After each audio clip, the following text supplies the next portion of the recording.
Hello PU1 ಮಕ್ಕಳೇ, ನಾನು ನಿಮ್ಮ ಲೋಕೇಶ್, ಭೌತಶಾಸ್ತ್ರ ಉಪನ್ಯಾಸಕ, ಫಿಸಿಕ್ಸ್ ಫ್ಯಾಕಲ್ಟಿ. ಮಕ್ಕಳೇ, ನಿಮ್ಮ ಕ್ವಾರ್ಟರ್ಲಿ ಎಕ್ಸಾಮ್ ಹತ್ರ ಬರ್ತಿದೆ. ಸೊ ಇದರಲ್ಲಿ ಫಿಸಿಕ್ಸ್ ಸ್ವಲ್ಪ ಫೀರ್ ಇದ್ದೇ ಇರುತ್ತೆ, ಯಾಕಂದರೆ SLC ಅಷ್ಟೊಂದು ಅಡಾಪ್ಟ್ ಮಾಡ್ಕೊಂಡಿರಲ್ಲ. ಸೊ ಅದಕ್ಕೆ ಅಂತಲೇ ಪಾಸಿಂಗ್ ಪ್ಯಾಕೇಜ್ ಅಂದರೆ ಮಿನಿಮಮ್ ಇಷ್ಟು ಡಿರವೇಷನ್ಸೇ ನೀವು ಗಮನ ಕೊಡಬೇಕಾಗಿರೋದು ಮೇಜರ್ಲಿ. ಯಾಕಂದರೆ ಇಷ್ಟು ಕ್ವಶನ್ಸಲ್ಲಿ, ಇಷ್ಟು ಡಿರವೇಷನ್ಸಲ್ಲಿ ಒಂದೆರಡು ಈ ಥರ ಬರ್ತಾನೆ ಇರುತ್ತೆ ಅಂತ ಒಂದು ಕಾನ್ಸೆಪ್ಟ್ ಇರುತ್ತೆ ಅಲ್ವಾ. ಇನ್ನೊಂದು ಡಿರವೇಷನ್ಸಲ್ಲಿ ಅಂಡರಲ್ಲೇ 10 ಮಾರ್ಕ್ಸ್ ಬಂದುಬಿಡುತ್ತೆ. So minimum guarantee. ಇನ್ನು ಮಿಕ್ಕಿದ 7 MCQs 3 fill in the blanks ಅಂದರೆ ಅದರಲ್ಲಿ ಈಸಿಲಿ ಯಾವುದೋ ಒಂದು 2-3 ಕರೆಕ್ಟ್ ಆದರೂ ಕೂಡ ಪಾಸ್ ಆಗಿಬಿಡ್ತೀರ. ಅಂದರೆ ಯೂನಿಟ್ ಟೆಸ್ಟ್ ಅಂಟಲ್ಲಿ ಫಸ್ಟು ಫಿಸಿಕ್ಸಲ್ಲಿ ಏನು ಮಾಡಬೇಕು ಅಂದರೆ, ನನ್ನ ಅನಿಸಿಕೆ ಫಸ್ಟು ಮಿನಿಮಮ್ ಮಾರ್ಕ್ಸ್ ಸ್ಕೋರ್ ಮಾಡೋದಕ್ಕೆ ಯಾವ ಥರ ಓದಬೇಕು ಸ್ಟ್ರಾಟಜಿ ಆಗಿ, ಅದು ಇಂಪಾರ್ಟೆಂಟ್. ನೆಕ್ಸ್ಟು ಇನ್ನು ಸ್ವಲ್ಪ ಟೈಮ್ ಸಿಕ್ಕಾಗ ಇನ್ನು ಸ್ವಲ್ಪ ಎಕ್ಸ್ಟೆನ್ಷನ್, ಇನ್ನು ಸ್ವಲ್ಪ ಟೈಮ್ ಸಿಕ್ಕಾಗ ಲಾಸ್ಟಲ್ಲಿ ಪ್ರಾಬ್ಲಮ್ ಇದ್ದರೆ ಮಾತ್ರ ಹೇಳ್ತಾ ಇದ್ದೀನಿ. ಈ ಸ್ಟ್ರಾಟಜಿ ಪ್ರಾಬ್ಲಮ್ಸ್ನ ಸಾಲ್ವ್ ಮಾಡ್ತೀರಾ ಸ್ಟಾರ್ಟಿಂಗ್ ಸ್ಟೇಜಿಂದ ಇನ್ಕ್ರೀಸ್ ಮಾಡಬೇಕು ಅಂದರೆ. ಅಥವಾ ಪ್ಯಾರಲಲ್ಲಿ ಕೆಲವ್ರು ಏನು ಮಾಡ್ತೀರಾ, ಸ್ಟಾರ್ಟಿಂಗಿಂದನೇ ಕಾನ್ಸೆಪ್ಟ್ಸ್ ತಿಳ್ಕೊತ ಪ್ಯಾರಲಲ್ಲಿ ಪ್ರಾಬ್ಲಮ್ ಸಾಲ್ವ್ ಮಾಡ್ತಾ ಇದ್ದೀರಾ. That is also one of the finest thing. But ನೀವು ಯಾವ ಪ್ಲೇಸಲ್ಲಿದ್ದೀರಾ ಅಂತ ಡಿಸೈಡ್ ಮಾಡ್ಕೊಳ್ಳೋ ಮುಖಾಂತರ ಪ್ರಾಕ್ಟೀಸ್ ಮಾಡೋದನ್ನು ಬಿಡಬೇಡಿ. ಸೊ ಅದಕ್ಕೆ ಅಂತಲೇ ಕೆಲವು ಇಂಪಾರ್ಟೆಂಟ್ ಇಷ್ಟು ಇದರಲ್ಲಿ ಬರೋದನ್ನು ಪ್ರಾಕ್ಟೀಸ್ ಮಾಡಿದ್ರೆ ಖಂಡಿತ ಮಿನಿಮಮ್ ಪಾಸಿಂಗ್ ಪ್ಯಾಕೇಜ್ ಅಂತೂ ಖಂಡಿತ. ಓಕೆನಾ? ಸೊ ಶುರು ಮಾಡೋಣ ಫಿಸಿಕ್ಸ್. ಸೊ ನಮ್ಮಲ್ಲಿ ಆಲ್ರೆಡಿ ಬ್ಯಾಚ್ ಶುರುವಾಗಿದೆ, ಕ್ಲಾಸಸ್ ನಡೀತಿದೆ. ಸೊ ಎಲ್ಲ ಸಬ್ಜೆಕ್ಟ್ಸು, ಎಸ್ಪೆಷಲಿ ನೀಟ್ ಅಂತ ಬಂದಾಗ ಬಯೋ, ಕೆಮಿಸ್ಟ್ರಿ, ಫಿಸಿಕ್ಸ್. ಸೊ ಇಲ್ಲಿ ಕಾಣಿಸಿರೋ ಫ್ಯಾಕಲ್ಟೀಸಲ್ಲೇ ಟೀಚ್ ಮಾಡ್ತಿರೋದು. ಸೊ ಇದರಲ್ಲಿ completely 200+ daily live classes, 50+ practice ಟೆಸ್ಟ್ಗಳು ಆಲ್ರೆಡಿ ಇಂಪ್ಲಿಮೆಂಟ್ ಆಗ್ತಿದೆ. ಸೊ PYQ ಸೊಲ್ಯೂಷನ್ಸ್ ಕೂಡ ಸಿಗುತ್ತೆ. ಪ್ರೀವಿಯಸ್ ಇಯರ್ ಯಾವ ಥರ ಕ್ವಶನ್ಸ್ ಬಂದಿದೆ ಅಂತ ಅದನ್ನು ಅನಲೈಸ್ ಮಾಡಿಕೊಂಡೆ ನಿಮ್ಮ ಎಕ್ಸಾಮ್ನ ಸ್ಟ್ರಾಟಜಿ ಅಪ್ಲೈ ಮಾಡೋ ಮುಖಾಂತರ ಪ್ರಾಕ್ಟೀಸ್ ಅನ್ನೋದು ಮಾಡಬೇಕಾಗುತ್ತೆ, ಅಂಡರ್ ಯಾವ ಟಾಪಿಕ್ ಮೇಲೆ ಪ್ರಾಬ್ಲಮ್ ಸಾಲ್ವ್ ಮಾಡಬೇಕು ಅಂತ. ಸೊ ಇದೆಲ್ಲ ನಿಮಗೆ ಕಂಪ್ಲೀಟ್ಲಿ 4499ಗೆ ಸಿಗ್ತಿರುತ್ತೆ. ಆಫರ್ನ ಬೈ ಮಾಡಿ ನಿಮ್ಮ ಎಕ್ಸಾಮ್ನ, ಎಸ್ಪೆಷಲಿ ಬೋರ್ಡ್ಸ್ ಎಲ್ಲ ಮೈನ್ ಕಾನ್ಸಂಟ್ರೇಟ್ ಮಾಡ್ತಿರೋದು ನೀಟ್ಗೆ. ಸೊ ಫೋಕಸ್ ಮಾಡಿ ಪ್ರಾಕ್ಟೀಸ್ ಮಾಡಬೇಕಾಗುತ್ತೆ. ಓಕೆನಾ? ಸೊ ಅದೇ ರೀತಿ KCT ಕೂಡ ಇರುತ್ತೆ. KCTಗೆ ಮೇಜರ್ಲಿ ವರ್ಷಾ ಮ್ಯಾಮು, ಆದರ್ಶ ಸರು ಬಯೋಗೆ, ಕಂಪ್ಯೂಟರ್ ಸೈನ್ಸ್ಗೆ ಅಮೋಘ್ ಸರು, ಮ್ಯಾಥಮೆಟಿಕ್ಸ್ಗೆ ಶ್ವೇತಾ ಮ್ಯಾಮು, ಕಾರ್ತಿಕ್ ಸರು, ಕೆಮಿಸ್ಟ್ರಿಗೆ ಪ್ರವೀಣ್ ಸರು, ಪ್ರಜ್ವಲ್ ಸರು, ಫಿಸಿಕ್ಸ್ಗೆ ಯಾರೂ ಅಲ್ಲ ನಾನೇ. ಸೊ ಇದು ಕಂಪ್ಲೀಟ್ಲಿ ಎಲ್ಲ ಈ ಕೋರ್ಸ್ ಕಂಪ್ಲೀಟ್ಲಿ ನಿಮಗೆ 3499ಗೆ ಸಿಗ್ತಿರುತ್ತೆ. ಸೊ ಬ್ಯಾಚ್ನ ಪರ್ಚೇಸ್ ಮಾಡಿ ನಿಮ್ಮ ಎಕ್ಸಾಮ್ನ ಈಸ್ ಮಾಡ್ಕೊಳ್ಳಿ. ಬೋರ್ಡ್ಸು ಮತ್ತು KCT ಎಕ್ಸಾಮ್ ಕೂಡ ತುಂಬ ಮೇಜರ್ ರೋಲ್ ಪ್ಲೇಸ್ ಮಾಡುತ್ತೆ. ನೀವು ಹೈಯರ್ ಯಾವುದೇ ಕಾಂಪಿಟೇಟಿವ್ಗೆ ಪ್ರಾಕ್ಟೀಸ್ ಮಾಡಿ ಸೊ ಎಕ್ಸಾಮ್ ಬರೆದು, ಬಟ್ ಬ್ಯಾಕ್ ಎಂಡಲ್ಲಿ KCT ಅನ್ನೋದು ತುಂಬಾ ಮೇಜರ್ ರೋಲ್ ಪ್ಲೇಸ್ ಮಾಡುತ್ತೆ. ಎಕ್ಸಾಮ್ ಆದಮೇಲೆ ಗೊತ್ತಾಗುತ್ತೆ ಅದರ ಪ್ರಭಾವ ಎಷ್ಟು ಅಂತ. ಸೊ ಫೈನಲ್ ಇದನ್ನು ಬಿಡಕ್ಕೆ ಹೋಗಬೇಡಿ. ನಿಮ್ಮ ನೆಕ್ಸ್ಟ್ ಡಿಗ್ರಿ ಕೋರ್ಸ್ನ ಚೆನ್ನಾಗಿ ಮಾಡ್ಕೊಳ್ಳೋದಕ್ಕೆ ಇದೊಂದು ಬೆಸ್ಟ್ ಆಪ್ಷನ್ನು. ಈ ಬ್ಯಾಚ್ನ ಬೈ ಮಾಡೋ ಮುಖಾಂತರ ಎಕ್ಸಾಮ್ನ ಚೆನ್ನಾಗಿ ಮಾಡಿ. ಓಕೆನಾ? ಓಕೆ, ಈಗ ಸಿಲೆಬಸ್ಸಲ್ಲಿ ಮೇಜರ್ಲಿ ಫೋಕಸ್ ಮಾಡಬೇಕಾಗಿರೋ ಕ್ವಶನ್ಸು ಮತ್ತು ಥಿಂಗ್ಸ್ನ ಡಿಸ್ಕಸ್ ಮಾಡ್ತಾ ಹೋಗೋಣ. ಯೂನಿಟ್ಸ್ ಆ್ಯಂಡ್ ಮೆಷರ್ಮೆಂಟ್ಸ್ ತೊಗೊಂಡಿಲ್ಲ, ತುಂಬ ಕಡಿಮೆ ವೇಟೇಜ್, 2ರಿಂದ 3 ಮಾರ್ಕ್ಸ್ ಕೇಳ್ತಾರೆ ಅಷ್ಟೇ. ಅದಕ್ಕೋಸ್ಕರ ನಾನು ಸ್ಟಾರ್ಟಿಂಗ್ ಎತ್ತಿದ್ದೆ ಮೋಷನ್ನೇ ಸ್ಟ್ರೇಟ್ ಲೈನಿಂದ ತೊಗೊಳ್ತಾ ಇದ್ದೀನಿ. ಸೊ ಬೇರೆ ಏನೂ ಉದ್ದೇಶ ಅಲ್ಲ, ಅದು ಕಡಿಮೆ ವೇಟೇಜ್ ಇದೆ ಅಂತ ಎಕ್ಸಾಮ್ ಪಾಯಿಂಟ್ ಆಫ್ ವ್ಯೂ ನೋಡಿದಾಗ ಮಾತ್ರ, ಅದಕ್ಕೋಸ್ಕರ. So what is VT graph? Derive S = UT + half AT² using graph. So ಇದು ತುಂಬ ಸಲನೇ ಕೇಳಿದ್ದಾರೆ ಈ ಡಿರೈವೇಷನ್ನ. Just diagram, initial velocity, this is a final velocity, ಒಂದು ಪಾರ್ಟಿಕಲ್ ಟ್ರಾವೆಲ್ ಆಗ್ತಿದೆ. ಸೊ ಇದರ ಲೆಂತು V-, ಯಾಕಂದರೆ ಇದು ಟೋಟಲ್ ಲೆಂತು V ಅಂತ ತಗೊಂಡ್ರೆ ಇದು already initial velocity U. So this will be the V- U. So ಇದಕ್ಕೆ ಹೆಂಗೆ ತಗೊಳ್ತೀವಿ? Area under VT graph. ಈ 3 ಡಿರೈವೇಷನ್ಸಲ್ಲೂ ಏರಿಯಾ ಅಂಡರೇ ತೊಗೊಳ್ತೀವಿ. ಒಂದರಲ್ಲಿ ಸ್ಲೋಪ್ ತೊಗೊಳ್ತೀವಿ ಲಾಸ್ಟಲ್ಲಿ. ಸೊ ಅದು ನೆನಪಿರಲಿ. ಏರಿಯಾ ಅಂಡರ್ ದಿಸ್ ಕರ್ವ್ ತೊಗೊಂಡಾಗ 2 ಡಿರೈವೇಷನ್ಸಲ್ಲಿ, ಓಕೆ, 2 ಡಿರೈವೇಷನ್ಸಲ್ಲಿ ಏರಿಯಾ ಅಂಡರ್ ತೊಗೊಳ್ತೀವಿ. ಏರಿಯಾ ಆಫ್ ಟ್ರಪಿಸಿಯಮ್ ತೊಗೊಂಡು ಡಿರೈವೇಷನ್ ಸಾಲ್ವ್ ಮಾಡ್ಕೊಳ್ತಾ ಹೋಗ್ತೀವಿ. ಇಲ್ಲೊಂದು Tಗೆ ಸಬ್ಸ್ಟಿಟ್ಯೂಟ್ ಮಾಡ್ತೀವಿ, ಇದು ನೆನಪಿರಲಿ. ಇದು ಈಕ್ವೇಷನ್ ಆಫ್ ಮೋಷನ್ 1 ತಗೊಳ್ಳೋ ಮುಖಾಂತರ ಈ ಈಕ್ವೇಷನಿಂದ Tಗೆ ಸಬ್ಸ್ಟಿಟ್ಯೂಟ್ ಮಾಡಿದ್ರೆ ಈ ಡಿರೈವೇಷನ್. ಒಂದು ವೇಳೆ ಅದೇ ರೀತಿ Vಗೆ ಸಬ್ಸ್ಟಿಟ್ಯೂಟ್ ಮಾಡಿದ್ದೀವಿ ಅಂತ, Tಗೆ ಸಬ್ಸ್ಟಿಟ್ಯೂಟ್ ಮಾಡಿದ್ರೆ ಇದು, ಓಕೆ, T ಹಂಗೆ ಇದೆ, ಓಕೆ, ಸಾರಿ ಇಲ್ಲಿ Vಗೆ ಸಬ್ಸ್ಟಿಟ್ಯೂಟ್ ಮಾಡಬೇಕು, ಇಲ್ಲಿ Tಗೆ ಸಬ್ಸ್ಟಿಟ್ಯೂಟ್ ಮಾಡಬೇಕು. ಫೈನಾ? T ಅಂದರೆ T = V- U/A. Okay, S = UT + half AT². T substitute ಮಾಡಬಾರ್ದು. V² = U² + 2AS. T substitute ಮಾಡಬೇಕು. ಯಾವುದು? ಈ ಈಕ್ವೇಷನಿಂದ ನಿಮಗೆ ರಿಸಲ್ಟ್ ಬರುತ್ತೆ. ಇಲ್ಲಿ ನೋಡ್ಬೋದು, ಇಲ್ಲಿ ವಿಗೆ ಸಬ್ಸ್ಟಿಟ್ಯೂಟ್ ಮಾಡಿರ್ತೀವಿ ಅಷ್ಟೇ, simple. Next V T graph ಅಂತ ಕೇಳಿದ್ರೆ V T graph, V velocity along the Y axis, T along the X axis. ಇದು ಮೈಂಡಲ್ಲಿ ಇಟ್ಕೊಂಡು ಡೆಫಿನೇಷನ್ ಈ ರೀತಿ ಬರೀರಿ, ಸಿಂಪಲ್. ಯೂಶ್ವಲಿ ಕೇಳ್ತಾರೆ, ಓಕೆನಾ. ಅದೇ ರೀತಿ ಲಾಸ್ಟಲ್ಲಿ ಸ್ಲೋಪ್ ತೊಗೊಳ್ತೀವಿ. ಸ್ಲೋಪ್ ಅಂದರೆ opposite by adjacent, same like tan theta. So opposite by adjacent ಅಂದಾಗ ಈ ರೀತಿ ತೊಗೊಂಡು ಎರಡೇ ಲೈನಲ್ಲಿ ಈ ಮೂರು ಡಿರೈವೇಷನ್ಸ್ಗೂ ಸೆಂಟೆನ್ಸ್ ಇಷ್ಟು ಬರೆದ್ರೆ ಸಾಕು. ಸೆಂಟೆನ್ಸ್ ಕೂಡ ವಿ ಅಂದರೆ ಫೈನಲ್ ವೆಲಾಸಿಟಿ, ಯು ಅಂದರೆ ಇನಿಷಿಯಲ್ ವೆಲಾಸಿಟಿ, ಟಿ ಅಂದರೆ ಟೈಮ್ ಟೇಕನ್. ಓಕೆ, ಮೂರು ಡಿರೈವೇಷನ್ಸ್ ಪ್ರಾಕ್ಟೀಸ್ ಮಾಡಬೇಕು. ರೆಸಲ್ಯೂಷನ್ ಆಫ್ ವೆಕ್ಟರ್ಸು ನೆನಪಿರಲಿ, ಇವೆರಡನ್ನೂ ಒಂದು ವೆಕ್ಟರ್ನ ರಿಸಾಲ್ವ್ ಮಾಡ್ತೀವಿ ಅಂತ. ಸೊ ಅದು ಥರ್ಡ್ ಚಾಪ್ಟ್ರಲ್ಲಿ ಮೋಷನ್ ಇನ್ ಎ ಪ್ಲೇನ್. ಆದರೆ ಒನ್ ಶಾರ್ಟ್ ವಿಡಿಯೋ ನೋಡಿಬಿಟ್ಟು ಇಷ್ಟನ್ನು ಪ್ರಾಕ್ಟೀಸ್ ಮಾಡಿ. ಸೊ ಇದರಲ್ಲೇ splitting means resolution of vectors ಕೂಡ ಕೇಳ್ತಾರೆ. ಅದರಲ್ಲಿ ಡಿರೈವೇಷನ್ ಕೇಳಿದ್ರೆ ಸೊ ನಾವು ಜಸ್ಟ್ ಇದು ರಿಸಾಲ್ವ್ ಮಾಡಿರೋದನ್ನು ಈಕ್ವೇಷನ್ ತೊಗೊಳ್ತೀವಿ. ಆ ಎರಡನ್ನೂ ಎಕ್ಸ್ ಆ್ಯಕ್ಸಿಸಲ್ಲಿ means horizontal component, vertical component ಎರಡು ಈಕ್ವೇಷನ್ಸ್ ತೊಗೊಂಡು ಸ್ಕ್ವೇರಿಂಗ್ ಆ್ಯಂಡ್ ಆ್ಯಡಿಂಗ್, ನೀವು ಮ್ಯಾಥಮೆಟಿಕ್ಸಲ್ಲಿ ಮಾಡಿರ್ತೀರ ಸ್ಕ್ವೇರಿಂಗ್ ಆ್ಯಂಡ್ ಆ್ಯಡಿಂಗ್ ಅಂತ. ಸೊ ಆ್ಯಡ್ ಮಾಡ್ತೀವಿ, ನಾವು ಮ್ಯಾಗ್ನಿಟ್ಯೂಡ್ ತೊಗೊಳ್ತೀವಿ. ಅದೇ ರೀತಿ ಡೈರೆಕ್ಷನ್ಗೆ tan theta is equal to opposite by adjacent A Y by A X, ಟೀಟಾಗೆ ತೊಗೊಳ್ತೀವಿ. ಅದೇ ರೀತಿ find the magnitude and direction of the resultant of two vectors A and B in terms of their magnitudes and angle between them.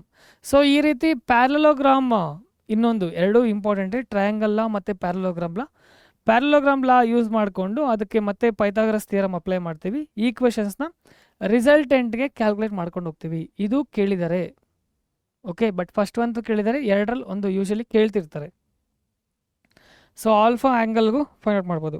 ಈ derivations explanation ಬೇಕು ಅಂದರೆ one short video ನೋಡಿ, ಅಥವಾ marathon ಆಗಿರುತ್ತೆ, ಮ್ಯಾರಥಾನಲ್ಲೂ ಚೆಕ್ ಮಾಡ್ಬೋದು. ಸೊ ಅದೇ ರೀತಿ path of A projectile, so ಅದು ಕೇಳಿಲ್ಲ ಅಂದರೆ ಇದರಲ್ಲಿ ಕೇಳ್ತಾರೆ. ಈ ಕ್ವಶನ್ ಖಂಡಿತ ಪ್ರಾಬ್ಲಮ್ಮು ಅಥವಾ ಪ್ರಾಬ್ಲಮ್ ಕೇಳಿದ್ರೆ ಡೆರಿವೇಷನ್ ಕೇಳೋದಿಲ್ಲ ಯೂಶಲಿ. ಸೊ ಪ್ರಾಬ್ಲಮ್ ಕೇಳಿಲ್ಲ ಅಂದರೆ ಡೆರಿವೇಷನ್ ಕೇಳಿರ್ತಾರೆ, ಓಕೆ. ಸೊ ಇದನ್ನು ಸಾಲ್ವ್ ಮಾಡಬೇಕಾದ್ರೆ ಪಾರ್ಟಿಕಲ್ ಯಾವ ರೀತಿ ಹೋಗ್ತಿರುತ್ತೋ, ಹೈಯೆಸ್ಟ್ ಪಾಯಿಂಟಲ್ಲಿ ಹೆಂಗಿರುತ್ತೋ ಅದನ್ನು ಫಿಸಿಕ್ಸ್ ಥಿಂಗ್ಸಲ್ಲಿ ತೊಗೊಂಡು ಒನ್ ಶಾರ್ಟ್ ವಿಡಿಯೋ ನೋಡಿ ಆದಷ್ಟು, ಓಕೆ. ಅಥವಾ ಮ್ಯಾರಥಾನ್ ಆದರೂ ಚೆಕ್ ಮಾಡ್ಬೋದು. ಅದೇ ರೀತಿ ಮ್ಯಾಕ್ಸಿಮಮ್ ಹೈಟ್ಗೆ ಇದೇ ಈಕ್ವೇಷನ್ನ ಬಳಸ್ಕೊಂಡು ಸಾಲ್ವ್ ಮಾಡ್ತೀವಿ. ನೆಕ್ಸ್ಟು ಟೈಮ್ ಆಫ್ ಫ್ಲೈಟ್ಗೂ ತೊಗೊಳ್ತೀವಿ. T is equal to 2u ಅಂತ ಬೇಕಾದ್ರೆ ತೊಗೊಳ್ಬೋದು, 2v0 sin θ divided by g also. So next expression for horizontal range of projectile. ಈ ಮೂರು ಈಕ್ವೇಷನ್ಸು ನೆನ್ಪಿಟ್ಕೊಂಡಿರಿ. ಮೂರು ಈಕ್ವೇಷನ್ ಬೇಸಿಸ್ ಮೇಲೆ ಕೆಲವು ಸಲ ಪ್ರಾಬ್ಲಮ್ ಕೇಳ್ತಾರೆ. ಸೊ ಸೆಂಟ್ರಿಪಿಟಲ್ ಆಕ್ಸಿಲರೇಷನ್ ಈ ರೀತಿ ತೊಗೊಳ್ತೀವಿ. ಸೊ ಅದಕ್ಕೆ ಡೆರಿವೇಷನ್ ಇರುತ್ತೆ, ಓಕೆನಾ. ಸೊ ಲಾಸ್ ಆಫ್ ಮೋಷನಲ್ಲಿ ಇಂಪಾರ್ಟೆಂಟ್ ಥಿಂಗ್ಸ್ ಯಾವುದು ಅಂತ ನೋಡೋಣ. ಸೊ ಇದರಲ್ಲಿ ಫಸ್ಟು ಪ್ರಾಕ್ಟೀಸ್ ಮಾಡಬೇಕಾಗಿರೋದೆ Newton second law of motion. So first ನೀವು ಖಂಡಿತ ಡೆರಿವೇಷನ್ನ ಪ್ರಾಕ್ಟೀಸ್ ಮಾಡಲೇಬೇಕು. ಸೊ ನೆಕ್ಸ್ಟ್ ನೋಡ್ತೀರಾ law of conservation of momentum. ಅಂದರೆ ಎರಡು ಪಾರ್ಟಿಕಲ್ಸ್ ಇರುತ್ತೆ ಅಂತ ಅಂದ್ಕೊಳ್ಳಿ. ಎರಡು ಪಾರ್ಟಿಕಲ್ಸು ಕೊಲೈಡ್ ಆಗೋ ಮುಖಾಂತರ ಮೊಮೆಂಟಮ್ ಏನಾಗುತ್ತೆ ಅಂತ ತೊಗೊಳ್ತೀವಿ. So this is the before collision ಎರಡಕ್ಕೂ ವೆಲಾಸಿಟಿ ಇರುತ್ತೆ u1 u2.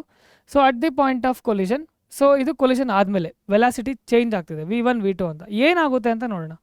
Before collision and after collision momentum ಏನು ಅಂತ ಫೈಂಡ್ ಔಟ್ ಮಾಡೋದೇ ಈ ಡಿರೈವೇಷನ್, ಓಕೆನಾ. ಸೊ ಈ ರೀತಿ ಈ ಕ್ವೆಶನ್ನ ನೀವು ಫೈಂಡ್ ಔಟ್ ಮಾಡಬೇಕಾಗುತ್ತೆ. 5 ಮಾರ್ಕ್ಸ್ ಸಿಂಪಲ್ ಥಿಂಗ್ ಇರುತ್ತೆ, 5 ಮಾರ್ಕ್ಸ್ ಈಸಿಯಾಗಿ ಬರುತ್ತೆ. ಏನೂ ಫಿಯರ್ ಬೇಕಾಗಿಲ್ಲ, ಇಷ್ಟನ್ನು ಪ್ರಾಕ್ಟೀಸ್ ಮಾಡಬೇಕಾಗುತ್ತೆ. ನೆಕ್ಸ್ಟು ಅಡ್ವಾಂಟೇಜಸ್ ಆ್ಯಂಡ್ ಡಿಸಡ್ವಾಂಟೇಜಸಲ್ಲಿ ಈ ಪಾಯಿಂಟ್ಸ್ ಏನಿದೆಯೋ ಅದನ್ನು ಕರೆಕ್ಟಾಗಿ ಪ್ರಾಕ್ಟೀಸ್ ಮಾಡ್ಕೊಂಡು ಹೋಗಿ. ಇನ್ನೊಂದು, ಇದರದ್ದು PDF ಬೇಕು ಅಂದರೆ ನೀವು ವಿಡಿಯೋ ರಿಲೀಸ್ ಆದಮೇಲೆ ಕಮೆಂಟ್ ಬಾಕ್ಸಲ್ಲಿ ಮೆನ್ಷನ್ ಮಾಡಬೇಕಾಗುತ್ತೆ PDF ಅಂತ. ಸೊ ನಾವು ನಿಮಗೆ ಲಿಂಕ್ನ ಕಳಿಸ್ಕೊಡ್ತೀವಿ, ಓಕೆ. ಇದು ಕಂಪ್ಲೀಟ್ಲಿ ನಿಮ್ಮ ಕ್ವಾರ್ಟರ್ಲಿಗೆ ಪಾಸಿಂಗು, ಜಸ್ಟ್ 35 ಸ್ಲೈಡ್ಸ್ ಏನೋ ಇದು ಅಷ್ಟೇ. So disadvantages of friction. So disadvantages points wise ಇದೆ, ಸಿಂಪಲ್ ಪಾಯಿಂಟ್ಸಲ್ಲಿ ಇರುತ್ತೆ. ಮೆಥಡ್ಸ್ ಆಫ್ ರೆಡ್ಯೂಸಿಂಗ್ ಫ್ರಿಕ್ಷನ್, ಅಂದರೆ ಫ್ರಿಕ್ಷನ್ ಯಾವ ರೀತಿ ತಡಿಬೋದು ಅಂತ. ಸೊ ಈ ರೀತಿ ಪಾಯಿಂಟ್ಸ್ ವೈಸ್ ಇರುತ್ತೆ, ಓದ್ಕೊಬೋದು, ಓಕೆ.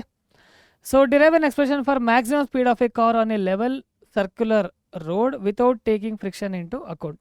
ಫ್ರಿಕ್ಷನ್ ಇಲ್ದಿರಂಗೆ ನಾರ್ಮಲಿ ಲೆವೆಲ್ ರೋಡ್ ಅಲ್ಲೇ ಸೊ ಸರ್ಕ್ಯುಲರ್ಲಿ ಆಗ್ತಿರೋದನ್ನು ಫೈಂಡ್ ಔಟ್ ಮಾಡೋದಕ್ಕೆ ಇದು 3 ಮಾರ್ಕ್ಸಲ್ಲಿ ಕೇಳಬಹುದು. ಸೊ ಬಟ್ ಅದೇ derivation continues. So motion of a car on a banked road, ಇದನ್ನು ಕೇಳಿದ್ರೆ 5 ಮಾರ್ಕ್ಸಲ್ಲಿ ಕೇಳ್ತಾರೆ. ಸೊ ಕಂಪ್ಲೀಟ್ಲಿ ಡಯಾಗ್ರಾಮ್ ಸಿಂಪಲ್ ಆಗೇ ಬರೀರಿ, ಕಾರ್ ಫುಲ್ಲು ಡಯಾಗ್ರಾಮ್ ಮಾಡೋ ಅವಶ್ಯಕತೆ ಇಲ್ಲ. ಜಸ್ಟ್ ಈ ಪಾಯಿಂಟ್ನ ರೆಪ್ರೆಸೆಂಟ್ ಮಾಡಿದ್ರು ಸಾಕು, ಕಾರ್ ಥರ ಹಾಕಿದ್ರು ಸಾಕು. ಸೊ ಈಕ್ವೇಷನ್ಸ್ ತೊಗೊಂಡು ಸಾಲ್ವ್ ಮಾಡೋದನ್ನು ಈ ಡೆರಿವೇಷನ್ ಯೂಶ್ವಲಿ ಕೇಳಿದ್ರೆ 5 ಮಾರ್ಕ್ಸಲ್ಲಿ ಕೇಳ್ತಾರೆ. Okay, so next work power ಎನರ್ಜಿಯಲ್ಲಿ 2 ಡೆರಿವೇಷನ್ಸ್ ಮೇಜರ್ಲಿ ಬರುತ್ತೆ 5 ಮಾರ್ಕ್ಸ್ಗೆ. So work power energy theorem for a variable force ಕೇಳಿದ್ರೆ 5 ಮಾರ್ಕ್ಸಲ್ಲೇ ಕೇಳ್ತಾರೆ. ಈ ಡೆರಿವೇಷನ್ ಫೋರ್ಸ್ ವೇರಿಯಬಲ್ ಆಗ್ತಿರೋದು. ಸೊ ಡೆರಿವೇಷನ್ ಈ ರೀತಿ ಇರುತ್ತೆ. ಅದೇ ರೀತಿ ಕಾನ್ಸೆಪ್ಟ್ ಆಫ್ ಪೊಟೆನ್ಷಿಯಲ್ ಎನರ್ಜಿ ಕೂಡ ಇಂಪಾರ್ಟೆಂಟೇ, ಅದು ಕೇಳಿಲ್ಲ ಅಂದರೆ ಇದು ಕೇಳ್ತಿರ್ತಾರೆ. ಇದು 3 ಮಾರ್ಕ್ಸಲ್ಲಿ ಬರ್ಬೋದು ಯೂಶ್ವಲಿ, ನೋಡ್ಕೊಂಡಿರಿ. Derive an expression for potential energy of a body due to its position. So next ಅದೇ ರೀತಿ show that the total mechanical energy of a freely falling body under gravity is conserved. Very very very very important question, important derivation for 5 marks. 5 ಮಾರ್ಕ್ಸ್ಗೆ ತುಂಬಾ important. Usually ಒಂದು particle ಮೇಲಿಂದ certain ಒಂದು ಬಿಲ್ಡಿಂಗ್ಗೆ ಅಂದ್ಕೊಳ್ಳಿ, ಮೇಲಿಂದ ಬಿಟ್ಟಾಗ ಯಾವ ರೀತಿ ಎಫೆಕ್ಟ್ ಆಗುತ್ತೆ ಅಂತ 3 ಪೊಸಿಷನ್ಸ್ ಬರುತ್ತೆ. Highest point, middle, lower point. 3 ಪಾಯಿಂಟಲ್ಲೂ ಮೆಕ್ಯಾನಿಕಲ್ ಎನರ್ಜಿ ಕನ್ಸರ್ವ್ ಆಗಿದೆ, ಸೇಮ್ ಅಂತಲೇ ತೊಗೊಳ್ತೀವಿ.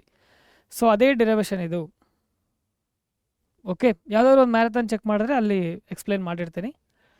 ಸೊ ಕೊಲಿಷನ್ಸ್ ಇನ್ 1 ಡೈಮೆನ್ಷನಲ್ಲಿ ಕೊಲಿಷನ್.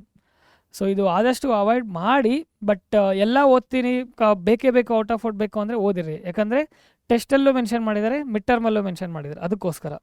ಓಕೆನಾ, ಇದು ತುಂಬಾ ಇಂಪಾರ್ಟೆಂಟು. ಫೈನಲ್ ಎಕ್ಸಾಮಲ್ಲಿ ಹೇಳಿದಾಗ ಇದು ಜಾಸ್ತಿ ಇಂಪಾರ್ಟೆಂಟ್ ಅಂತಲೇ ಹೇಳ್ತೀನಿ. ಇದು ಮತ್ತೆ ಕಂಪ್ಲೀಟ್ಲಿ ನೋಡಿ ಸ್ವಲ್ಪ ಲೆಂತಿಯಾಗಿರುತ್ತೆ, ಬಟ್ ಮ್ಯಾಥಮೆಟಿಕಲಿ ಸಾಲ್ವ್ ಮಾಡೋ ಥರ, ಫಿಸಿಕ್ಸ್ ಥಿಂಗ್ಸ್ನೆಲ್ಲ ತೊಗೊಂಡು ಮ್ಯಾಥಮೆಟಿಕಲ್ ಸಾಲ್ವ್ ಮಾಡೋ ಥರ ಅಷ್ಟೇ. ಮ್ಯಾಥಮೆಟಿಕ್ಸು ಚೆನ್ನಾಗೇ ಮಾಡಿ, ಚೆನ್ನಾಗಿ ಕಲ್ತ್ಕೊಂಡಿರಿ. ಫಿಸಿಕ್ಸ್ಗೆ ತುಂಬ ಅವಶ್ಯಕತೆ ಇದೆ. ಫಿಸಿಕ್ಸಲ್ಲಿ ಪದೇ ಯೂಸ್ ಮಾಡ್ತಾನೆ ಇರ್ತೀವಿ, ಡೆರಿವೇಷನ್ಸ್ನಲ್ಲೂ ಮತ್ತು ಪ್ರಾಬ್ಲಮ್ಸ್ನಲ್ಲೂ. ಅದಕ್ಕೋಸ್ಕರನೇ ಹೇಳ್ತಿರ್ತೀವಿ ಮ್ಯಾಥಮೆಟಿಕ್ಸ್ನ ಚೆನ್ನಾಗಿ ಪ್ರಾಕ್ಟೀಸ್ ಮಾಡಬೇಕಾಗುತ್ತೆ. ಫಿಸಿಕ್ಸ್ ಬರಬೇಕು, ಫಿಸಿಕ್ಸ್ ಬೇಕು.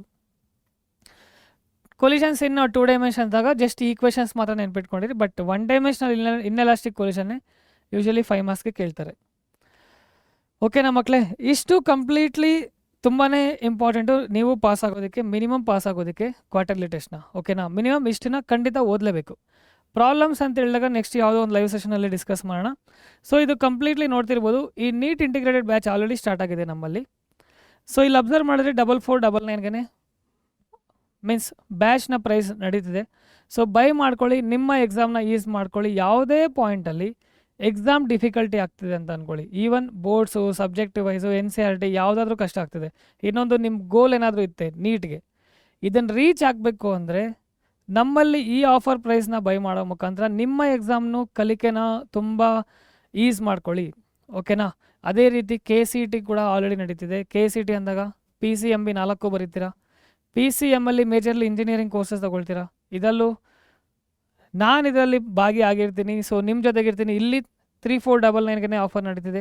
ಕಂಪ್ಲೀಟ್ಲಿ ಎಲ್ಲ ಪ್ರಾಕ್ಟೀಸ್, ಕಂಪ್ಲೀಟ್ಲಿ ಬ್ಯುಸಿಯಾಗಿ ಹೋಗ್ತೀರಾ. ಅಂದರೆ ನೀವು ಜಸ್ಟ್ ಓದಿ ಎಷ್ಟು ಓದ್ತಿರೋ, ಎಷ್ಟು ಪ್ರಾಕ್ಟೀಸ್ ಮಾಡ್ತಿರೋ, ಎಷ್ಟು ಎಕ್ಸಾಮ್ ಚೆನ್ನಾಗಿ ಮಾಡ್ತಿರೋ, KCET ರಿಸಲ್ಟ್ ಚೆನ್ನಾಗಿರುತ್ತೆ, ನಿಮ್ಮ ಡಿಗ್ರಿ ಚೆನ್ನಾಗಿ ಹೋಗುತ್ತೆ. ಸೊ ಅದಕ್ಕೋಸ್ಕರ ಮೆನ್ಷನ್ ಮಾಡ್ತಿರೋದು. ಓಕೆನಾ, ಮತ್ತು ಈ PDF, ಈ ಕಂಪ್ಲೀಟ್ ಈ PPT PDF ಬೇಕು ಅಂದರೆ PDF ಅಂತ ಕಮೆಂಟ್ ಮಾಡೋದನ್ನು ಮರಿಬೇಡಿ. ನಾವು ನಿಮಗೆ ಕಳಿಸ್ಕೊಡ್ತೀವಿ ಲಿಂಕ್ನ, PDF ಲಿಂಕನ್ನು. ಓಕೆನಾ, ಕ್ವಾರ್ಟರ್ಲಿ ಎಕ್ಸಾಮ್ ಚೆನ್ನಾಗಿ ಮಾಡಿ. ಇದೇ ರೀತಿ ನಿಮ್ಮ ಸಪೋರ್ಟ್ ಬೇಕಾಗುತ್ತೆ. ಯಾವುದೇ ಮೊಮೆಂಟಲ್ಲಿ ಸೆಷನ್ ಇಷ್ಟ ಆಗಿದ್ರೆ ಮತ್ತು ಈ ಕ್ವಶನ್ಸ್ ಇಂಪಾರ್ಟೆಂಟ್ ಅಂತ ಅನಿಸಿದ್ರೆ ಲೈಕ್ ಮಾಡಿ. ಯಾಕಂದರೆ ನೆಕ್ಸ್ಟು ಸೆಷನ್ಸ್ ಇದೇ ರೀತಿ ಮಾಡೋದಕ್ಕೆ ಎಂಕರೇಜ್ ಮಾಡ್ದಂಗೆ ಇರುತ್ತೆ. ಇದೊಂದೇ ನಾನು ನಿಮ್ಮಿಂದ ಕೇಳೋದು. ಓಕೆನಾ, all the best for your quarterly test.